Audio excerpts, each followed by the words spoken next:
Hello बच्चों, तो मैं आशा करता हूँ कि आप लोगों की पैरामेडिकल की तैयारी है जो कि बहुत ही अच्छे तरीके से चल रही होगी। आप पूरे जी जान लगाकर जोर से आप लोग तैयारी कर रहे होंगे क्योंकि आपका पैरामेडिकल की एग्ज़ाम है जो बहुत ही नज़दीक आ गई है। इसमें बहुत ही कम टाइम बचा है, तो आप लोग पूरी एकदम जी जान लगा के तैयारी कीजिए। जो नहीं कर रहे हैं तो मैं उनसे रिक्वेस्ट करता हूँ कि आप पूरे जितना से जितना ज़्यादा हो सके आप पूरे एकदम पूरा जी जान लगा दीजिए तैयारी में, ताकि आप अच्छे से अच्छे नंबर से क्या हो सिलेक्शन हो। तो इसी को देखते हुए मैंने आज अपने ग्रुप में एक केमिस्ट्री का टेस्ट लिया था टेलीग्राम पे, जिसका मैं क्वेश्चन का डिस्कशन करने जा रहा हूं, जो कि मोस्ट वीवीआई इंपॉर्टेंट क्वेश्चन लिया गया था जो कि हर साल पैरामेडिकल में रिपीट होता है। तो उस क्वेश्चन का केमिस्ट्री का यहाँ पे डिस्कशन कर रहा हूँ, बिल्कुल पैरामेडिकल पेपर के आधारित पर लिया गया था। तो चलिए मैं उस क्वेश्चन को यहाँ पे डिस्कशन करता हूँ। तो आप लोग इसे अच्छी तरीके से जो टेस्ट दिए हैं वो अच्छी बात है, जो टेस्ट नहीं दिए हैं तो मैं उनसे कहता हूँ कि आप भी टेस्ट दीजिए। अगर नहीं दे सकते हैं तो आप कम से कम वीडियो देखकर आप इसे ज़रूर रिमेंबर कर लें, ताकि आप पैरामेडिकल के एग्ज़ाम में आप अच्छे से अच्छे नंबर को प्राप्त कर सकें। तो चलिए सभी लोग यहाँ पे ध्यान देंगे। क्वेश्चन क्या कर रहा है बच्चों, केमिस्ट्री का क्वेश्चन है। क्वेश्चन कर रहा है हाइड्रोजन सल्फाइड गैस अम्लीय पोटेशियम डाइक्रोमेट के विलयन के साथ अभिक्रिया करके विलयन के रंग को क्या करती है। कहता है हाइड्रोजन सल्फाइड गैस होता है जो अम्लीय पोटेशियम डाइक्रोमेट के साथ मिल जाता है। मिलने के बाद क्या होता है, उसका अभिक्रिया करता है। अभिक्रिया होने के बाद उसका क्या होता है, उसका जो कलर होता है उसका कलर को क्या करता है, उसका कलर पर क्या इफेक्ट पड़ता है। एक क्वेश्चन पूछ रहा है, कह रहा है उसका कलर उड़ा देती है, उसका रंग उड़ा देती है, या लाल कर देती है, या तो हरा कर देती है, या तो अभी कोई अभिक्रिया होती ही नहीं है। तो इसका राइट आंसर क्या होगा बच्चों, चलिए सभी लोग जवाब दीजिए। इसका राइट आंसर क्या होगा। क्वेश्चन कह रहा है जब हाइड्रोजन सल्फाइड पोटेशियम डाइक्रोमेट के साथ मिलता है तो अभिक्रिया रिएक्शन करके उसका रंग पर क्या इफेक्ट होता है, क्वेश्चन ये करा। तो इसका राइट आंसर क्या होगा बच्चों, सभी लोग जवाब देंगे। इसका राइट आंसर क्या होगा, उसका रंग पर क्या इफेक्ट पड़ता है। तो चलिए सभी लोग जवाब दीजिए, इसका राइट आंसर क्या होगा। तो इसका राइट आंसर क्या होता है बच्चों, इसका राइट आंसर क्या होगा, हरा कर देती है। उसका राइट आंसर क्या हो जाएगा, हरा कर देती है। जब विलयन होता है, विलयन होने के बाद अभिक्रिया को क्या कर देता है, हरा कर देती है। तो चलिए अगले क्वेश्चन की ओर बढ़ते हैं।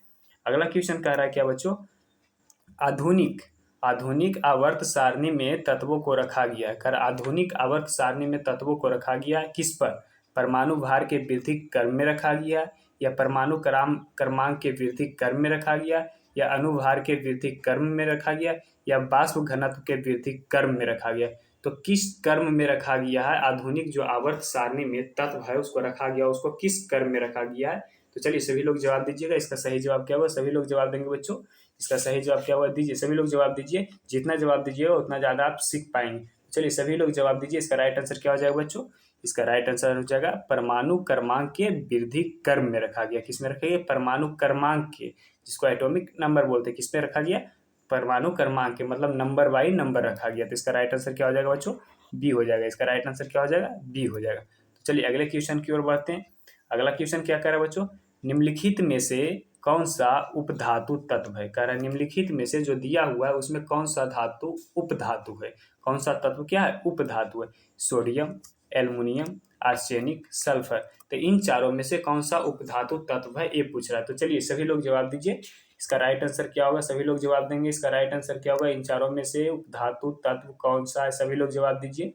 तो इसका राइट आंसर क्या हो जाएगा बच्चों, आर्सेनिक। आर्सेनिक एक है जो क्या उपधातु तत्व है। आर्सेनिक क्या है बच्चों, उपधातु तत्व है। आर्सेनिक क्या है, उपधातु तत्व है।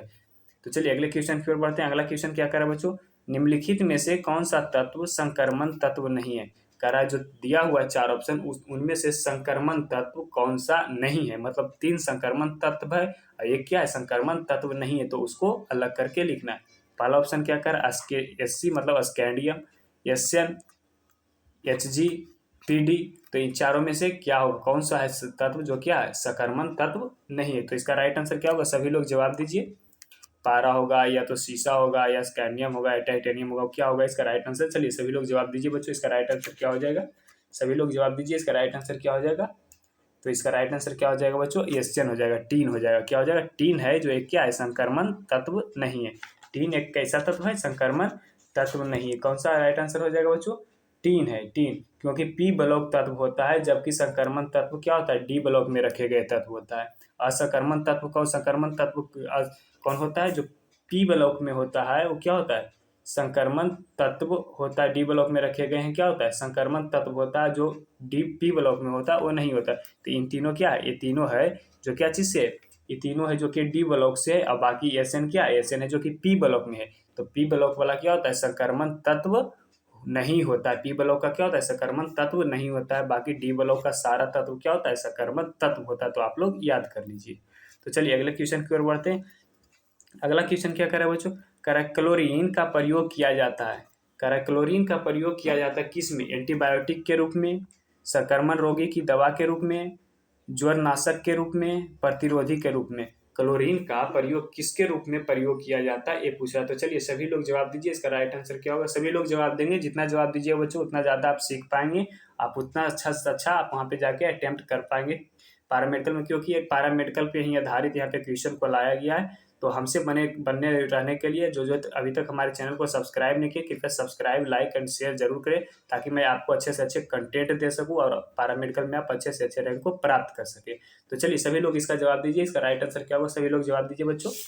इसका राइट आंसर क्या होगा, सभी लोग जवाब दीजिए। तो इसका राइट आंसर क्या हो जाएगा, प्रतिरोधी के रूप में। किसमें प्रयोग किया जाता है, प्रतिरोधी के रूप में प्रयोग किया जाता है। किसमें, प्रतिरोधी के रूप में प्रयोग किया जाता है। तो चलिए अगले क्वेश्चन की ओर बढ़ते हैं। अगला क्वेश्चन क्या है बच्चों, अगला क्वेश्चन कह रहा है निम्नलिखित में से प्रतिस्थापन क्रिया का उदाहरण है। क्वेश्चन क्या कह रहा है बच्चों, निम्नलिखित में से प्रतिस्थापन क्रिया का उदाहरण, प्रतिस्थापन क्रिया का उदाहरण कौन सा है, ये पूछ रहा है। तो क्वेश्चन ऑप्शन क्या कह रहा है बच्चों, CuSO4 प्लस Fe, या CU प्लस FeSO4। दूसरा क्या कह रहा है बच्चों, 2H2O विद्युत के साथ रिएक्शन करके क्या बनाता है, 2H2 एंड O2 बनाता है। तीसरा क्या कर रहा है, 2Mg के साथ N2 रिएक्ट करता है तो क्या बनता है, Mg3N2 बनाता है। NH4Cl के साथ गर्म पानी में रिएक्ट करके क्या बनाता है, अमोनिया बनाता है। और क्या बनाता है, HCl हाइड्रोक्लोरिक एसिड बनाता है। तो इसका राइट आंसर क्या हो जाएगा बच्चों। चलिए सभी लोग जवाब देंगे। क्वेश्चन क्या है, प्रतिस्थापन क्रिया का उदाहरण पूछ रहा है। तो इसका राइट आंसर क्या होगा, सभी लोग जवाब दीजिए। प्रतिस्थापन क्रिया का उदाहरण कौन सा है, सभी लोग जवाब दीजिए बच्चों। सभी लोग जवाब देंगे, इसका राइट आंसर क्या होगा, प्रतिस्थापन क्रिया का उदाहरण क्या होगा, सभी लोग जवाब देंगे बच्चों।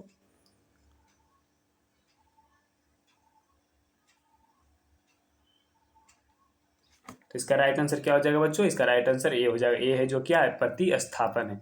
क्या है, ए है जो क्या है बच्चों, प्रतिस्थापन के एग्जाम्पल है। क्या है, प्रतिस्थापन क्रिया के उदाहरण है। तो चलिए अगले क्वेश्चन की ओर बढ़ते हैं। अगला क्वेश्चन क्या करें बच्चों, जल की कठोरता को मापन किसके पदों में किया जाता है। कहता है कि जल की जो कठोरता होता है उसका मापन किस पद में किया जाता है, CaSO4 के पद में, या CaCl2 के पद में, या MgCO3 के पद में, या CaCO3 के पद में। तो इसका राइट आंसर क्या होगा, सभी लोग जवाब दीजिए बच्चों। इसका राइट आंसर क्या होगा, सभी लोग जवाब दीजिए। इसका राइट आंसर क्या होगा, सभी लोग जवाब दीजिए बच्चों। तो इसका राइट आंसर क्या हो जाएगा बच्चों, CaCO3 के रूप में, कैल्शियम कार्बोनेट के रूप में इसका क्या किया जाता है, मापन किया जाता है। किसमें, कैल्शियम कार्बोनेट के रूप में इसको क्या किया जाता है, मापन किया जाता है। तो CaCO3 नहीं देकर क्या दे सकता है, कैल्शियम कार्बोनेट भी दे सकता है। तो आप लोग इसे क्या कीजिएगा, ध्यान दीजिएगा। इसको क्या बोलते हैं, कैल्शियम कार्बोनेट बोलते हैं। इसको क्या बोलते हैं, कैल्शियम कार्बोनेट बोलते हैं। तो चलिए अगले क्वेश्चन की ओर बढ़ते हैं। अगला क्वेश्चन क्या करें बच्चों, किसी परमाणु के यम कोश में अधिकतम उपकोष हो सकते हैं। कह रहा किसी परमाणु के यम कोश में अधिकतम उपकोष क्या हो सकता है, S P तथा D हो सकता है, या S P D तथा F हो सकता है, केवल S हो सकता है, या S तथा P हो सकता है। तो इसका राइट आंसर क्या होगा, चलिए सभी लोग जवाब दीजिए बच्चों।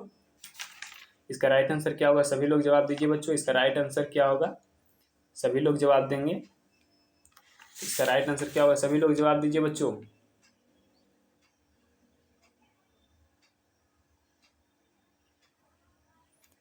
तो इसका राइट आंसर क्या हो जाएगा बच्चों, इसका राइट आंसर ए हो जाएगा, S P तथा D हो जाएगा। इसका राइट आंसर क्या हो जाएगा बच्चों, ए हो जाएगा, S P तथा D हो जाएगा।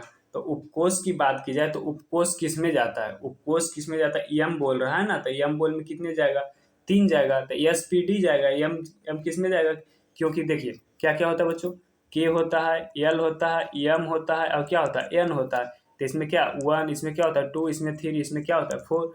जब 4 होता है तो इसमें क्या होगा, यस होगा, इसमें क्या होता है पी होता है, इसमें डी होता है, इसमें क्या होता है एफ होता है। तो यम यम कोष में कौन सा आएगा, डी आएगा। कौन कौन आएगा यम यम कोष में, तो यम कोष में क्या आ जाएगा, ये तीनों आ जाएगा। क्या आ जाएगा यम कोष में बच्चों, क्या आ जाएगा, ये तीनों आ जाएगा।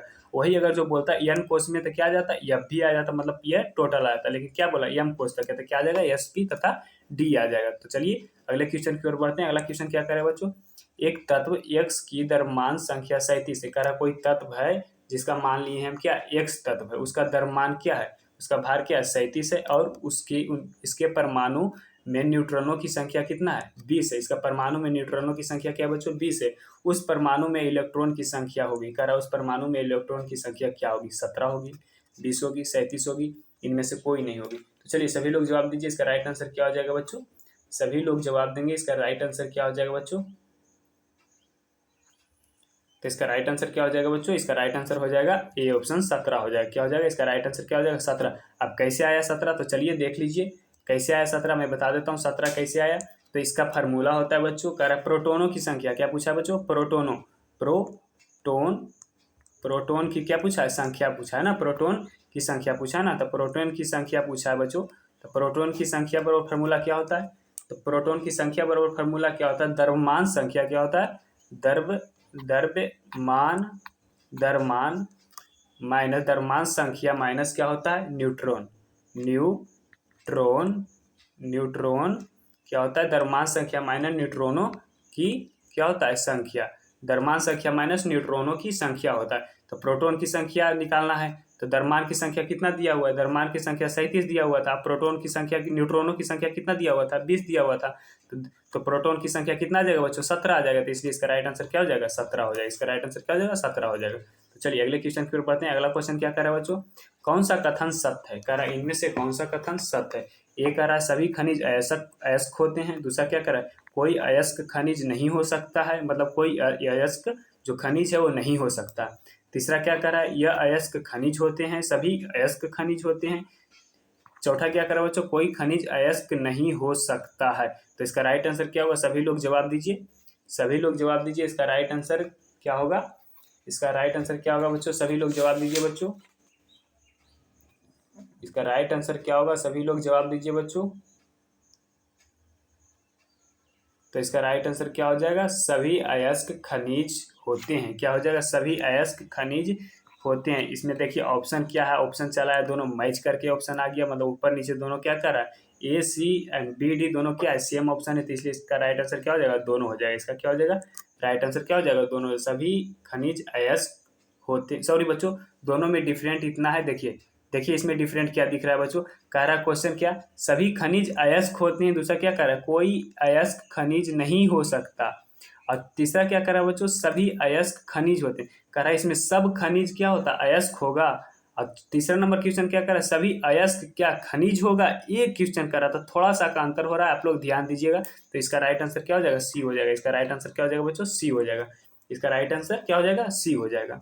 तो चलिए अगले क्वेश्चन की ओर बढ़ते हैं। अगला क्वेश्चन क्या कर रहा है निम्नलिखित में से कौन सा एक डाइसैकराइड नहीं है, कह रहा है इनमें से कौन सा एक है जो कि डाइसैकराइड नहीं है, सुक्रोज, लैक्टोज, माल्टोज, गैलेक्टोज। तो इसका राइट आंसर क्या होगा, सभी लोग जवाब दीजिए इनमें से कौन सा है जो क्या है डाइसैकराइड नहीं है। तो चलिए सभी लोग जवाब दीजिए इनमें से कौन सा है जो क्या है डाइसैकराइड नहीं है। तो चलिए सभी लोग जवाब दीजिए बच्चों, इसका राइट आंसर क्या होगा, सभी लोग जवाब दीजिए इसमें से कौन सा है जो क्या है डाइसैकराइड नहीं है।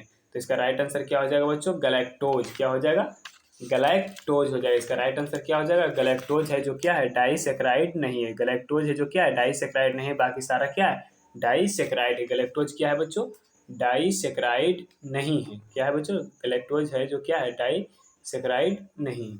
तो चलिए अगले क्वेश्चन की ओर बढ़ते हैं। अगला क्वेश्चन क्या कह रहा है, अगला क्वेश्चन कह रहा है FeCl3 का जलीय विलयन होता है, क्या कह रहा है FeCl3 का जलीय विलयन क्या होता है, क्षारीय होता है, उदासीन होता है, अम्लीय होता है, या अत्यधिक क्षारीय होता है। तो चलिए सभी लोग जवाब दीजिए FeCl3 का जब उसको जल में हम विलय करते हैं घुलाते हैं तो उसका क्या होता है एसिडिक होता है मतलब क्षारीय होता है, या बेसिक होता है अम्लीय होता है, या फिर उदासीन होता है मतलब कुछ भी नहीं होता न्यूट्रल होता है, या तो फिर अधिक क्षारीय होता है। तो इसका राइट आंसर क्या होगा, सभी लोग जवाब दीजिए बच्चों, इसका राइट आंसर क्या होगा, सभी लोग जवाब देंगे बच्चों, इसका राइट आंसर क्या होगा, सभी लोग जवाब दीजिए इसका राइट आंसर क्या होगा बच्चों।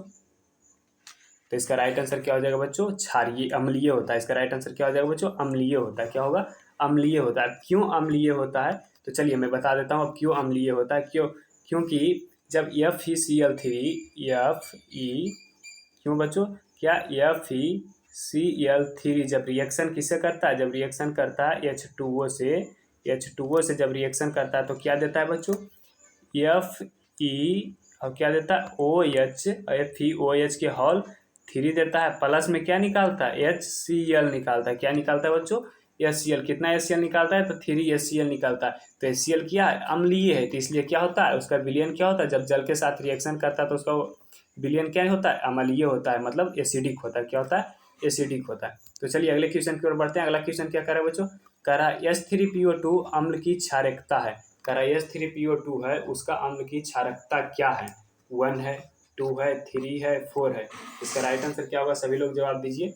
H3PO2 का अम्ल की क्षारकता क्या है, सभी लोग जवाब दीजिए बच्चों। इसका राइट आंसर क्या होगा, सभी लोग जवाब दीजिए। इसका राइट आंसर क्या होगा बच्चों, तो इसका राइट आंसर क्या हो जाएगा बच्चों, 1 होगा। इसका क्या होगा, 1 होगा, मतलब बेसिक कितना हो जाएगा, 1 हो जाएगा। इसका क्या, बेस पूछ रहा है। क्षारकता का इंग्लिश क्या होता है बच्चों, बेस होता है। इसका क्षारकता का इंग्लिश क्या होता है बच्चों, क्षारकता का इंग्लिश क्या होता है, बेस, BASE, बेस।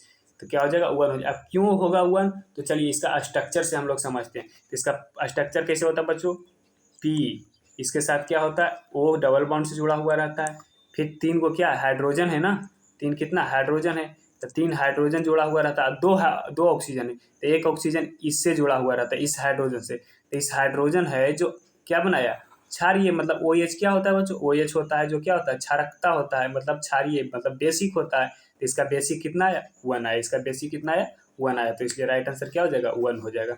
OH हमेशा क्या होता है बच्चों, ON क्षारकता के लिए प्रयोग किया जाता है, और H प्लस किस लिए प्रयोग किया जाता है, H एसिड के लिए, मतलब अम्लीय के लिए प्रयोग किया जाता है। आप लोग ध्यान दिए, तो OH कितना है, 1। OH के साथ कितना जुड़ा हुआ है, 1, तो इसलिए राइट आंसर क्या हो जाएगा, 1 हो जाएगा। तो चलिए अगले क्वेश्चन की ओर बढ़ते हैं। अगला क्वेश्चन क्या कर रहा है बच्चों, कह रहा है निम्नलिखित में से नाइट्रोजन का कौन सा ऑक्साइड उदासीन है। कह रहा है जो दिया हुआ है उनमें से नाइट्रोजन का कौन सा ऑक्साइड है जो क्या उदासीन है, मतलब कोई भी न क्षारकता है ना फिर क्या है, अम्लीय है। तो इसका राइट आंसर क्या होगा, सभी लोग जवाब दीजिए। N2O5 होगा, या तो N2O4 होगा, या तो N2O3 होगा, या तो N2O होगा। तो इसका राइट आंसर क्या होगा, सभी लोग जवाब दीजिए बच्चों। इसका राइट आंसर क्या होगा, सभी लोग जवाब दीजिए बच्चों। इसका राइट आंसर क्या होगा, तो इसका राइट आंसर क्या हो जाएगा बच्चों, N2O हो जाएगा। इसका राइट आंसर क्या हो जाएगा, N2O होगा, जो क्या है उदासीन है। नाइट्रोजन ऑक्साइड का क्या है, N2O है, जो क्या है उदासीन है। इसका कोई इस पर नहीं होता है, ना अम्लीय होता है, ना क्षारकता होता है, केवल ये क्या होता है, न्यूट्रल होता है। तो चलिए अगला क्वेश्चन क्या करे बच्चों, टेरिलीन प्राप्त किया जाता है। कहता है टेरिलीन है वो प्राप्त किया जाता है, कहाँ से प्राप्त किया जाता है, तो कैप्रोलैक्टस से प्राप्त किया जाता है, या तो फिर हेसामेलेथिन डाइमिथिन एवं डिप्लिक एसिड से प्रयोग किया जाता है, या तो फिर एथिलीन ग्लाइकॉल एवं टेरेफ्लैथिक एसिड से प्रयोग किया जाता है, या तो टेट्राफ्लोरेलिथिन से प्रयोग किया जाता है। तो किससे प्रयोग किया जाता है, चलिए सभी लोग जवाब दीजिए। टेरिलीन है जो किससे प्रयोग किया जाता है, सभी लोग जवाब दीजिए बच्चों। इसका राइट आंसर क्या हुआ, टेरिलीन है जो किससे प्रयोग, मतलब किससे प्राप्त किया जाता है। चलिए सभी लोग जवाब दीजिए बच्चों। टेरिलीन है वो किससे प्राप्त किया जाता है, मतलब कहाँ से वो हम लोगों को मिलता है। तो चलिए सभी लोग जवाब दीजिए। तो इसका राइट आंसर क्या हो जाएगा बच्चों, इसका राइट आंसर क्या हो जाएगा, इसका राइट आंसर हो जाएगा एथिलीन ग्लाइकॉल एवं टेरेफ्लैथिक एसिड से प्रयोग प्राप्त किया जाता है। कहाँ से प्राप्त किया जाता है, एथिलीन ग्लाइकॉल एवं टेरेफ्लैथिक एसिड से प्राप्त किया जाता है। तो इसका राइट आंसर क्या हो जाएगा बच्चों, सी हो जाएगा। इसका राइट आंसर क्या हो जाएगा, सी हो जाएगा। तो चलिए अगले क्वेश्चन की ओर बढ़ते हैं। अगला क्वेश्चन क्या कर रहा है बच्चों, निम्नलिखित में से कौन सा एक कोलाइडी विलियन है। कह रहा है कौन सा इनमें से एक क्या है, कोलाइडी है, कोलाइडी विलियन है, रक्त, धुआं, दूध, या फिर ये सभी।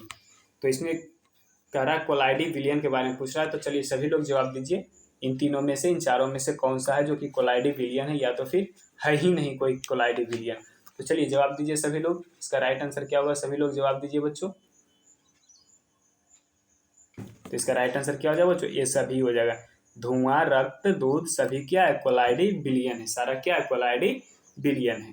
तो चलिए अगले क्वेश्चन की ओर बढ़ते हैं। अगला क्वेश्चन क्या कर रहा है, निम्न में से किसकी आयतन ऊर्जा सबसे अधिक है। कह रहा है निम्न में से किसकी आयतन ऊर्जा सबसे अधिक है, सोडियम का, लिथियम का, पोटेशियम का, रिविडियम का। इसका राइट आंसर क्या होगा, सभी लोग जवाब दीजिए बच्चों। इसका राइट आंसर क्या होगा, सभी लोग जवाब दीजिए। सभी लोग जवाब दीजिए किसका आयतन ऊर्जा सबसे अधिक है। चलिए सभी लोग जवाब दीजिए बच्चों। तो इसका राइट आंसर क्या होगा बच्चों, इसका राइट आंसर क्या होगा, सभी लोग जवाब दीजिए बच्चों। तो इसका राइट आंसर क्या हो जाएगा, लिथियम। लिथियम का क्या आयतन ऊर्जा सबसे अधिक है, किसका है, लिथियम का। तो चलिए अगले क्वेश्चन की ओर बढ़ते हैं। उससे पहले मैं कहना चाहता हूँ जो हमारे चैनल से अभी जुड़ना चाहते हैं, जो हमारे चैनल पे बने रहना चाहते हैं, हमारा वीडियो आप प्राप्त करना चाहते हैं, तो हमारे चैनल को सब्सक्राइब जरूर करें, क्योंकि यहाँ पे सिर्फ मोस्ट वीवीआई इंपॉर्टेंट क्वेश्चन ही प्रैक्टिस करवाया जाता है। तो जो भी तक हमारे चैनल को सब्सक्राइब नहीं किया, कृपया सब्सक्राइब, लाइक, शेयर जरूर करें, ताकि मैं आपको अच्छे से अच्छे कंटेंट दूँ और आप पैरामेडिकल में अच्छे से अच्छे रैंक प्राप्त करें। मैं आपको 100% गारंटी देता हूँ कि आप सारा वीडियो कंप्लीट कर लीजिए, आप 100 रैंक तक के आप प्राप्त करेंगे पैरामेडिकल में, क्योंकि यहाँ पे सिर्फ मोस्ट वीवीआई इंपॉर्टेंट क्वेश्चन ही कराया जाता है। तो चलिए लेट नहीं करते, अगले क्वेश्चन की ओर बढ़ते हैं। अगला क्वेश्चन क्या करा बच्चों, बिस्मथ 219 किस प्राकृतिक रेडियोधर्मी श्रृंखला का अंतिम स्थायी तत्व है। कह रहा बिस्मथ 219 उसका है, जो उसका मान क्या 219 है। कह रहा किस प्राकृतिक रेडियोधर्मी श्रृंखला का अंतिम स्थायी तत्व है, फोरियन का या फोरियन+1 का या फोरियन+2 का या फोरियन+3 का। तो इसका राइट आंसर क्या होगा, सभी लोग जवाब दीजिए बच्चों। इसका राइट आंसर क्या होगा, सभी लोग जवाब दीजिए, इसका राइट आंसर क्या होगा। चलिए सभी लोग जवाब दीजिए, इसका राइट आंसर क्या होगा बच्चों। तो इसका राइट आंसर क्या हो जाएगा बच्चों, इसका राइट आंसर क्या हो जाएगा बच्चों, सभी लोग जवाब दीजिए। आप लोग जवाब नहीं देते हैं, तो इसका राइट आंसर क्या हो जाएगा, फोरियन+1 का अस्थायी तत्व है। क्या किसका है, फोरियन+1 का अंतिम अस्थायी तत्व है। तो चलिए अगले क्वेश्चन की ओर बढ़ते हैं। अगला क्वेश्चन क्या करा बच्चों, किस लवण का जलीय विलयन सर्वाधिक क्षारीय है। करा किस लवण का जलीय विलयन, जब जल में उसको हम मिलाते हैं तो उसका सर्वाधिक क्षारीय होगा, मतलब कि बेसिक सबसे ज्यादा होगा। परवल अम्ल एवं परवल क्षार का, या परवल अम्ल एवं दुर्बल क्षार का, दुर्बल अम्ल एवं दुर्बल क्षार का, या दुर्बल अम्ल एवं परवल क्षार का। तो इसका राइट आंसर क्या होगा, सभी लोग जवाब दीजिए बच्चों, सभी लोग जवाब दीजिए, इसका राइट आंसर क्या होगा बच्चों, सभी लोग जवाब दीजिए, इसका राइट आंसर क्या होगा। तो इसका राइट आंसर क्या हो जाएगा बच्चों, डी हो जाएगा, दुर्बल अम्ल एवं परवल क्षार। क्षार का मतलब क्या, क्षारीय पूछा है ना, तो जाहिर सी बात है, जो एक नॉर्मली आप देख सकते हैं कि जो बरियार रहता है, जो बलिष्ठ ज्यादा रहता है, जिसके पास ताकत रहता है, वो क्या होता है, जीत जाता है। तो पहली अम्ल, अम्ल की बात क्या करा, दुर्बल है मतलब कमजोर है, और परवल क्षार मतलब कि क्षार का क्या है, मान ज्यादा है। तो दोनों को मिक्स करेंगे तो किसका वैल्यू ज्यादा आएगा, तो क्षार का वैल्यू ज्यादा आएगा। तो क्या होगा, क्षार के बारे में ना पूछ रहा है, सबसे ज्यादा क्षार कौन देगा, तो दुर्बल अम्ल एवं परवल क्षार देगा ज्यादा आंसर। तो इसका राइट आंसर क्या हो जाएगा, डी हो जाएगा। इसका राइट आंसर क्या हो जाएगा बच्चों, डी हो जाएगा। तो चलिए अगले क्वेश्चन की ओर बढ़ते हैं। अगला क्वेश्चन क्या है बच्चों, समान मुख्य क्वांटम संख्या के एक यस में 3p कक्षक उपलब्ध हैं। क्या कह रहा है, समान मुख्य क्वांटम संख्या के एक यस में 3p कक्षक उपलब्ध है, इलेक्ट्रॉन की कौन सी न्यूनतम संख्या आवश्यक होगी इन कक्षकों को भरने में, जिससे कि प्रत्येक कक्षक में कम से कम एक इलेक्ट्रॉन आध अवस्था में हो जाए। कह रहा है कि जो एक कक्षक है उसमें भरने के लिए न्यूनतम संख्या आवश्यक इलेक्ट्रॉन की कितना होगा, जो कि क्या है, सब प्रत्येक कक्षा में क्या हो जाए, एक एक इलेक्ट्रॉन आधा आधा इलेक्ट्रॉन क्या हो जाए, भर जाए। तो इसका राइट आंसर क्या होगा, 8 4 5 3। चलिए सभी लोग जवाब देंगे, इसका राइट आंसर क्या होगा बच्चों, सभी लोग जवाब दीजिए बच्चों, इसका राइट आंसर क्या होगा, सभी लोग जवाब दीजिए बच्चों, सभी लोग जवाब दीजिए बच्चों, इसका राइट आंसर क्या होगा बच्चों, सभी लोग जवाब दीजिए, इसका राइट आंसर क्या होगा। क्या करा समान मुख्य क्वांटम संख्या के एक यस एवं 3p कक्षक उपलब्ध है, मतलब कहने का मतलब क्या हुआ, एक एक यस है और दूसरा क्या 3p कक्षक है। क्या कह रहा है, 3p कक्षक मतलब 1 2 3p कक्षक, मतलब ये यस है और क्या एक p है। तो कह रहा है क्या चीज, इसमें कितना इलेक्ट्रॉन भरेंगे, जो कि क्या हो जाएगा, प्रत्येक में कम से कम एक इलेक्ट्रॉन आध अवस्था में हो। तो सबसे पहले नंबर, पहला घर यस अगर फुलफिल होगा तभी पी ब्लॉक में जाएगा। आप लोग ध्यान दीजिएगा, कोई भी इलेक्ट्रॉनिक कन्फिग्रेशन कीजिएगा तो यस ब्लॉक क्या होगा, जब तक फुलफिल नहीं होगा, जब तक क्या होगा, दूसरे घर में नहीं जाएगा। एक नॉर्मली घर में भी देखा जाता है, गांव में भी आप देखिए, अपने घर में देखिए, जब तक आपके घर में पूरा नहीं होता है तो आप किसी को, बाहरी आदमी को कुछ भी नहीं देते। अगर आपके घर में पूर्ति हो रहा है तभी आप किसी को दान करते हैं ना। उसी प्रकार इसमें बच्चों, जब तक पहले घर में पूर्ति नहीं होगा तब तक अगले घर में क्या होगा, नहीं जाएगा। तो सबसे पहला नंबर क्या, एस ब्लॉक में, प्रत्येक ब्लॉक में क्या होता है, 2 2 इलेक्ट्रॉन होता है। तो एस ब्लॉक में पूरा कीजिए, एस ब्लॉक में कितना होगा, 2 इलेक्ट्रॉन। और पी ब्लॉक में बोला कम से कम, क्या बोला, कम से कम एक इलेक्ट्रॉन आध अवस्था में हो। तो पी ब्लॉक में कम से कम की बात कर रहा है ना, तो कम से कम क्या एक हो सकता है। तो सारा में क्या कर दीजिए, एक एक डाल दीजिए। तो एक एक डाल देंगे तो इसका क्या हो जाएगा, टोटल इलेक्ट्रॉन कितना आएगा, 2 और 3 इसमें, तो 3 2 कितना हो जाएगा, 5 हो जाएगा। तो इसका राइट आंसर क्या हो जाएगा, सी। इसका राइट आंसर क्या हो जाएगा बच्चों, इसका राइट आंसर क्या हो जाएगा, सी हो जाएगा। इसका राइट आंसर क्या हो जाएगा बच्चों, इसका राइट आंसर सी हो जाएगा। तो आप लोग को मैं आशा करता हूँ कि आप लोग को अच्छी तरीके से समझ में आ गया होगा। तो चलिए मैं फिर से अगले वीडियो में मैं आपको मिलूंगा, ये जो टेस्ट लिया गया था उसका क्वेश्चन का डिस्कशन किया गया था। तो जो जो टेस्ट नहीं दिए थे तो आप लोग अच्छी तरीके से इसको कंप्लीट कर लीजिए। और मैं आपसे रिक्वेस्ट करता हूँ कि आप टेस्ट एक बार ज्वाइन करके ग्रुप में जरूर दीजिए। अगर आप नहीं दे सकते तो आप सारा वीडियो को कंप्लीट कीजिए, आप अच्छे से अच्छे रैंक को प्राप्त करेंगे। तो चलिए, अब जितना ज़्यादा हो सके आप चैनल को शेयर करें और सब्सक्राइब जरूर करें। तो चलिए, थैंक्स बच्चों, फिर मिलते हैं अगले वीडियो में।